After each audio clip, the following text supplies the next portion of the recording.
आज एक ख़ास मेहमान से आपकी मुलाकात कराते हैं। वैसे तो हम सब यकीनन इनके काम से वाकिफ़ हैं, बड़ा ज़बरदस्त समाजी काम ये कर रहे हैं पाकिस्तान में, और मेरे ख़्याल में हज़ारों सैकड़ों ऐसे ख़ानदान हैं जिनके लिए उम्मीद की किरण बने हैं। आपने देखा होगा कि हम जो चीज़ें अल्लाह ताला ने हमें बतौर नेमत दी हैं, कई दफ़ा हम उनको फॉर ग्रांटेड लेते हैं। मिसाल के तौर पर आपकी क़ुव्वत समात, लेकिन कई ऐसे बच्चे हैं when they are born without the ability to listen, फिर उनके लिए ज़िंदगी के बहुत सारे मरहले बहुत मुश्किल हैं। तो यकीनन यहाँ पे इनकी खिदमत और इनके इनिशिएटिव डेफरीज का जिक्र करना चाहेंगे। डेफरीज अब पाकिस्तान में अगर देखा जाए तो उनके आर्ट स्कूल्स और ट्रेनिंग सेंटर्स हैं, जिसमें कराची, हैदराबाद, सक्कर, राशिदाबाद, नवाबशाह, लाहौर और जहलम शामिल है। इसमें बहुत सारे बच्चे यहाँ पे ज़ेर तालीम हैं, लेकिन आपको बताते चलें कि सूरत हाल बहुत अपॉलिंग है। अगर हम नंबर्स की तरफ देखते हैं, अगर 10 लाख ऐसे बच्चे हैं जो क़ुव्वत समात से महरूम हैं, उसमें से सिर्फ 5% ही स्कूल जा पाते हैं। और हम में और आप में शायद इतनी सकत नहीं है कि हम उनको इंक्लूडेड फ़ील कराने के लिए जो हमें कदम लेने चाहिए वो हम नहीं ले रहे हैं। तो आइए इसको मज़ीद अंडरस्टैंड करते हैं कि इसमें कहाँ कहाँ गैप्स मौजूद हैं, आप और हम इस कार खैर में कैसे शामिल हो सकते हैं, डेफ रीच का बुनियादी विजन और मिशन क्या है, तरह ये इसको हकीकत बना रहे हैं। We have with us the founder of FESF and Deaf Reach, Richard Geary. How are you, Richard? Good morning to you. Very well, thank you, and thank you for having me on your program. It's always a pleasure to interact with DeafReach. We are all aware of the wonderful work that you guys are doing, but I'd like to begin with how it started. I do understand that you're born with a child with special needs. Is that how it started? My wife and I are parents of a deaf child, and we were both working in the social development sector. We came to Pakistan in the late 1980s. To help on a small project here in Karachi. And one thing led to another. A business friend of ours here said, look, I've got some office space in Sadr, let me give it to you, do something with it. It was 2 small rooms, maybe like this size. And we started our first Deaf Reach Center there in 1989. Wow. Our son, who was a teenager at that time, had some other deaf friends he had met, so they were coming over. They wanted to learn English, help them find a job. We had about 20 students or so.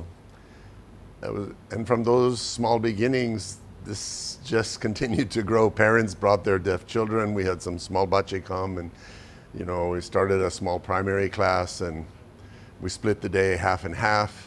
Richard, when you look back, what has been the biggest challenge? Was it easy to find support?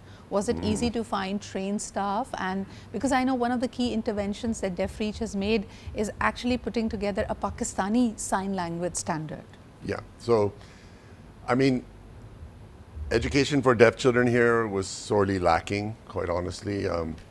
Outside of the few private schools that might exist in the main cities, the other schools are all government run, and sadly they don't run at the best levels. We wanted to do something to make a difference and change that. At that time we weren't envisioning that, oh well, one day we're going to open all these schools. It kind of was very organic. But the challenges over the years, I mean, Pakistan's a wonderful place. We've been here now for over 35 years. Yes. But challenges have been there, yes. The biggest one you mentioned is human resources. There are no real trained teachers for the deaf, so we set up our own in-house training program. And over the years, we've trained upwards of 1,000 teachers at least, not just working in our schools, but other schools as well. And then, of course, financial resources. We run this, there's no cost to the students because they come from very low income, underprivileged family backgrounds. And it's fully sponsored through donations, and the majority of that comes from the local Pakistani community. Right.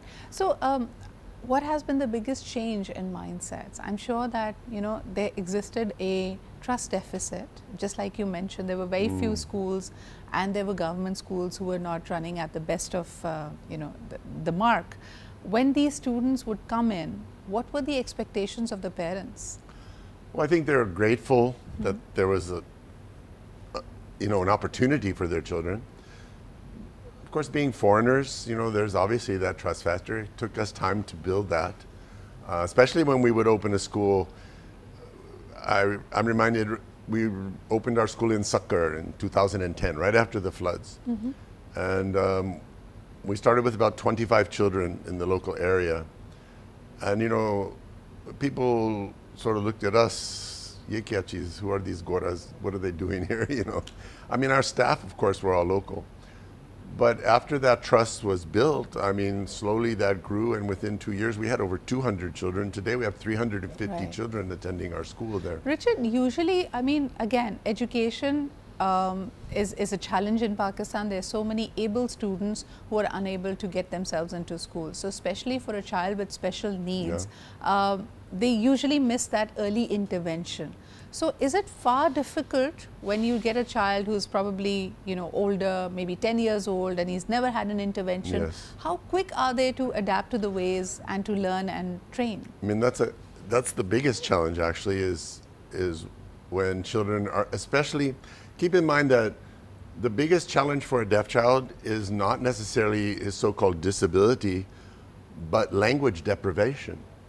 A deaf child growing up in a family, whereas a hearing child, by the time he's 2, 3, 4 years old, will have integrated 15, 20,000 words, a deaf child maybe has 50 homemade signs. So if that's, when that child starts school, and if he can start early when he's 4 or 5 years old, then he maximizes his opportunities because he's with his peers, he learns sign language, and boom, he can keep up basically at the same level as a mainstream child would. Right. But when a child is delayed and starts when he's 8, 9, 10, it takes time. We have to work with them and catch them up and be able to place Wow, them the in way their you grade. break it down, it's so, I mean, it really stands out when you say that, yes, if a child is 5 years old and he's at home, he's able to learn so many new words, and, you know, it's the vocabulary deprivation, it's the language deprivation. Yeah, when that really a hearing gets to you. child enters school, he's already conversant in whether his native language is English or Urdu, it doesn't matter, but he understands it. Yes. So school just reinforces what he's already been listening to and understanding. Whereas a deaf child comes in and everything is new, you know. But it's like, it's amazing to see because these children are so brilliant and they learn so fast. And it's interesting for us to see in families, especially in our rural schools where most of their hearing siblings don't go to school because they're kept at home to work. Right. Our deaf children become the literate ones in their families. That is so interesting. Yeah. And then it's a complete ecosystem. You were also telling me that you make sure that once they've graduated and they've completed their schooling, there's also placement and employment and livelihood opportunities. Yeah, so because that should be the main goal, to make them independent. You mean, our whole approach, when we started this, we said if we're going to do this, we have to do it right. You know, and if God is there, He's going to supply what we need. And so, because these children come from poor backgrounds, we had to provide transport. So every single one of our students, and that's about 2,000 students in our schools, gets pick and drop from their home to the school and back. That's up to 60, 70 kilometers daily, aate jate. But that's opening doors, because you're talking about most of these families being so underserved, so underprivileged, that if you don't put that service in place, they can't come. They can't come, right? It's not like a school where you open a school and everybody in a 5-kilometer radius comes. These kids are scattered everywhere. And we also provide a hot lunch daily because the kids don't have food to bring to school and come. Uniform, books, sab saman mein. In addition to their academics, they get vocational training because we have to prepare them for the realities of life, especially think you're a underprivileged child, you're a deaf girl. What are you going to do when you graduate? And then we have a parent training program where we bring the parents in on our vans on Saturdays and teach them sign language so they can communicate with their children.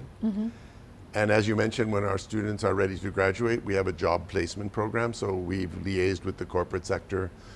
In the last few years, we've provided over 2,500 jobs for young deaf boys and girls. And has that also resulted in a behavioral change for the society, the way they look at people who have a hearing requirement? Totally. I mean, you know, there's an antiquated mindset in Pakistan about children with disabilities. Oh, masur bache side pe ruke, you know. And this needs to change. Although there's a lot of compassion, but you feel that there's a pity factor that comes in. So we have to realize that we have to have an empowerment mindset, that these children just need the opportunity. Because if you look at the deaf community particularly, not as a disability group, but as a minority culture that just speaks a different language, then they can do anything once you give them education in their language, which for deaf children is sign language. I think that's such a remarkable shift, and that completely changes the way you look at them and the way you look at their potential. I'm sure DeafReach has also collaborated with the Special Olympics team in Pakistan. Yes, with so what has Ronak been Lakhani and but our kids don't participate in Special Olympics because they're not considered intellectually challenged or physically challenged. So they have their own league, deaf league, cricket, etc. and so on. Yeah. But we have collaborated. And I think in the Deaf League of Cricket, they've been doing very well as well. Winners. Winners all along. So ladies and gentlemen, please come forward and help DeafReach out. I think they're doing a fantastic job, but there's so much more that needs to be done. Going strong for the last 35 years, have 8 centers now, have trained above 1,000 people to be training staff, to be teachers, but more importantly, this is just the tip of the iceberg. As I said earlier on as well, only 5% of the 1 million children that require listening support are in school at the moment. So thank you. I just want to add something, because if we look ahead to the future, I mean, our 8 schools are amazing. They're lovely. We'd love to invite you to come over one morning. I would love to be there. It's not very far from here, 10 minutes. But if we look to this huge challenge of how are we going to reach these 1 million children, you know, setting up large brick and mortar schools is not a very effective model because it's very cost intensive and human resource intensive. So what we're doing now, we have created digital learning content in sign language for, you know, the primary school grades. And we're setting up small satellite schools where we're taking underutilized space that might be in an existing campus somewhere, 3, 4 classrooms. And any deaf children that are in that area can come and attend school. Absolutely. That's an innovative intervention, and that allows a community to be empowered. Again, it's the empowerment setup. You're not just getting bogged down by the requirement of brick and mortar and something which is resource intensive. We are innovating to make sure that this reaches out to as many people as possible. Richard, it was a pleasure to have you here with us this morning, and I wish you all the very best of luck. You have all our support for DeafReach.